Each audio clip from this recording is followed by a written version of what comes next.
ஆண்டவராகிய இயேசு கிறிஸ்துவை பற்றி உங்களுக்கு நாங்கள் சொல்ல வந்திருக்கின்றோம். என் அன்பானவர்களே, ஆண்டவராகிய இரட்சகர் அன்றைக்கு சொன்னார். 2000 ஆண்டுக்கு முன்பாக அவர் சொன்ன வார்த்தை, நான் வருகிற போது யுத்தங்களும் விபத்துகளும் அநேக உலகத்திலே நிலநடுக்கங்களும் எல்லாம் ஏற்படும் என்று ஆண்டவராக இரட்சகர் சொன்னார். அப்படியாகத்தான் இன்றைக்கு இந்த ஒளிபரப்பில் கேட்டுக்கொண்டிருக்கிற என் அன்பு சகோதரனே, நீங்கள் தொலைக்காட்சியிலே பார்க்கிறீர்கள். அமெரிக்கா, ஈரான் மற்ற நாடுகளில் எல்லாம் இன்றைக்கு எந்த சூழ்நிலையில் இருக்கிறது என்பதை நீங்கள் உணர்வீர்கள். இதற்கு காரணம் ஆண்டவராகிய இயேசு கிறிஸ்து இந்த பூமியிலே வரப்போகிறார் என்பது உண்மை. அந்த உண்மையின் அடையாளமாகத்தான் அவர் சொன்ன வார்த்தை இன்றைக்கு உலகமெங்கும் நடந்து கொண்டிருக்கின்றது. என் அன்பான தேவ ஜனங்களே, ஆண்டவராகிய இயேசு கிறிஸ்து ஒரு பரிசுத்தோடு பிறந்தவர். அவர் கர்ப்பத்திலே, தாயின் கர்ப்பத்தில் இருக்கிற போதே அவருக்கு பெயர் சூட்டப்பட்டது.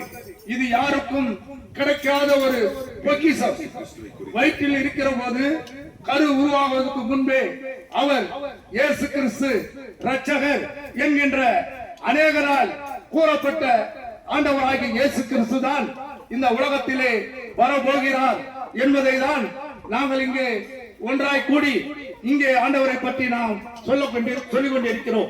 என் அன்பானவர்களே, தேவ ஜனங்களே, ஆண்டவர் அற்புதங்களை செய்கிறவர், அவர் அதிசயங்களை செய்கிறவர். அவராலே செய்ய முடியாத காரியம் ஒன்றும் இல்லை. அவர் உன்னோடு பேசுவார், உன்னோடு நடப்பார், உன்னையும் பார்ப்பார். அப்படிப்பட்ட ஒரு தெய்வம் தான் ஆண்டவராகிய இயேசு கிறிஸ்து.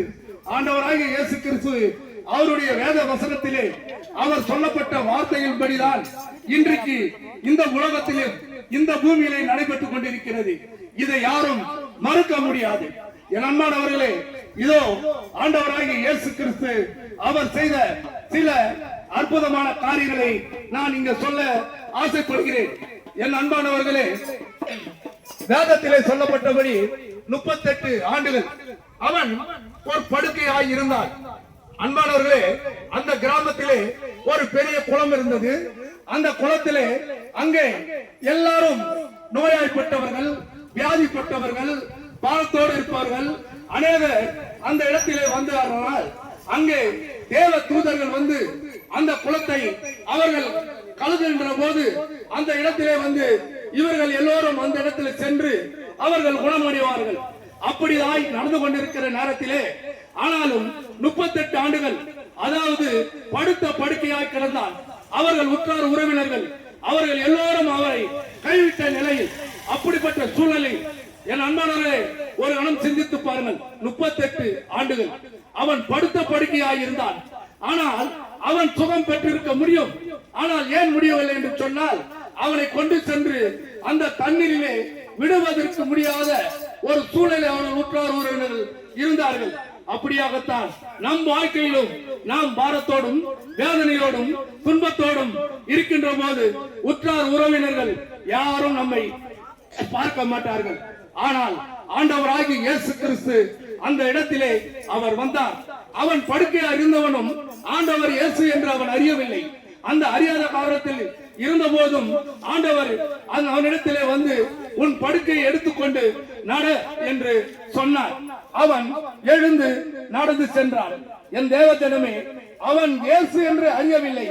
ஆனால் அவன் 38 ஆண்டுகள் அவன் பட்ட பாடு, உபத்திரம், வேதனை எல்லாம் இயேசு அறிந்திருக்கிறார். அவர் முன்கூட்டியே அறிந்த காரணத்தினால் அந்த இடத்திலே அவர் வந்தார். அவனை படுக்கை எடுத்து நட என்று சொன்னார். அவன் நடந்தான்.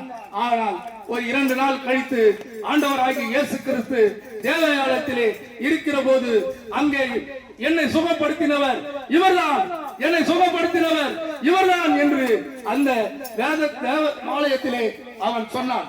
என் அன்பானவர்களே, இப்படியாகத்தான் நம் வாழ்க்கையிலும் அநேக போராட்டங்கள், அநேக வேதனைகள், அநேக துன்பங்கள் எல்லாம் இருக்கும். ஆண்டவர் தேடி வருகிற தெய்வம். அந்த தெய்வத்தை நாம் இங்க இந்த பகுதியிலே நாங்கள் சொல்ல வந்திருக்கிறோம். என் அன்பான தேவ ஜனங்களே, என்னுடைய வாழ்க்கையிலும் இப்படியாக ஒரு பாரம், வேதனை, துன்பங்கள் எல்லாம் என்னை சூழ்ந்திருந்தது. இதற்கு ஒரு உதாரணமாக ஒரு சிறு சாட்சியாய் நான் சொல்லலாம் என்று ஆசைப்படுகிறேன். என் அன்பானவர்களே, 2007ஆம் ஆண்டு எனக்கு ஹார்ட் அட்டாக் வந்து நான் மருத்துவமனை சிகிச்சை பெற்றிருந்த காலம். அப்படியாய் 7, 8, 9ஆம் ஆண்டு எனக்கு நான் பணிபுரிகிற இடத்தில் இருந்து எனக்கு பயணம் செய்வதற்காக அந்தமானுக்கும், அந்தமானில் இருந்து டெல்லிக்கும், டெல்லிக்கில் இருந்து காஷ்மீருக்கும் செல்கின்ற ஒரு வாய்ப்பு எனக்கு கிடைத்தது. அதை நான் பயன்படுத்திக் கொண்டேன். அப்பொழுது நான் ஹார்ட் அட்டாக்கில் நான் ஆஞ்சியோகிராம் செய்தது காரணத்தினாலே நான் எப்படி செல்வது என்ற ஒரு பயம் என்னை சூழ்ந்தது, ஒரு துக்கம் என்னை சூழ்ந்தது. எனக்கு இரவு பகலும் தூக்கம் இல்லாமல் நான் அவஸ்தைப்பட்டேன். என்னது எப்படி போவது அப்படின்னு நான் வேதனைப்பட்டிருந்த நேரத்திலே நாம் மருத்துவர் இடத்திலே நாம் ஆலோசனை பெற்று செல்லலாம் என்று நான் மருத்துவர் இடத்திலே இதோ அருகில் இருக்கிற மேட் ஆஸ்பத்திரிக்கு சென்றேன். அவர் சொன்னார், நீ விமானத்திலே பயணம் செய்தால் ஒரு சூழ்நிலை உனக்கு சரியில்லை, ஏன்னா ஆற்றினுடைய பல்ஸ் உனக்கு வேற மாதிரியா இருக்குது அப்படின்னு சொல்லி நீ பயணம் செய்ய வேண்டாம் என்று சொன்னார். ஆனால் எனக்கு விமானம் டிக்கெட் எல்லாவற்றையும் எனக்கு சரிப்படுத்தப்பட்ட காரணத்தினாலே கேன்சல் பண்ற சூழ்நிலையும் இல்லை. அப்போது எனக்கு ரொம்ப வேதனை, பாரம், நான் யாரிடத்திலும் சொல்ல முடியாத ஒரு சூழ்நிலை. அந்த சூழ்நிலையில் இருக்கிற போது ஆனாலும் பயணத்திற்கு இங்கிருந்து நான் நம்முடைய சென்னை விமான நிலையத்திற்கு சென்றேன். அப்பொழுதும் அந்த விமானத்திலே நான் ஏறுகிற வரையிலும் என் மனசு சஞ்சலமாகும், வேதனையாகும், துக்கமாக இருந்தது. என்ன காரணம்னா, ஐயோ நான் விமானத்திலே ஏதாவது மறித்து விடுவோமோ, விமானத்திலே ஏதாவது நடந்து விடுமோ, அப்படிப்பட்ட ஒரு பயம் என்னை சூழ்ந்திருந்தது. அந்த சூழ்நிலையிலே நான் விமானத்திலே ஏறினேன், அந்தமானுக்கு சென்றேன், அங்க 5 நாள் இருந்தேன், டெல்லிக்கு சென்றேன், டெல்லியில் இருந்து காஷ்மீருக்கு போய் வந்தேன். எல்லாம் ஒரு 15 நாள் இப்படி ஒரு சுற்றுப்பயணமாக நான் போய் சென்னை வந்தேன். இதோ இதுவரையிலும் நான் உங்களோடு ஜீவனோடு பேசுகிறேன். மருத்துவர் சொன்னது கூட எனக்கு எதுவும் நடக்கவில்லை. ஆனால் என் ஆண்டவராகிய இயேசு கிறிஸ்துவை நான் உறுதியாய் பற்றிக் கொண்டு அந்த இடத்தில் அவரை வேண்டினேன்.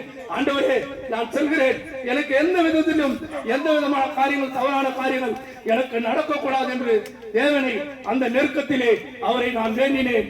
ஆண்டவராகிய இயேசு கிறிஸ்து என்னோடு இருந்து இதுவரையும் என்னை காத்து வருகிறார். அப்படியாகத்தான் நீங்களும் ஆண்டவராகிய இயேசு கிறிஸ்துவை நீங்கள் ஏற்றுக்கொள்ளுங்கள்.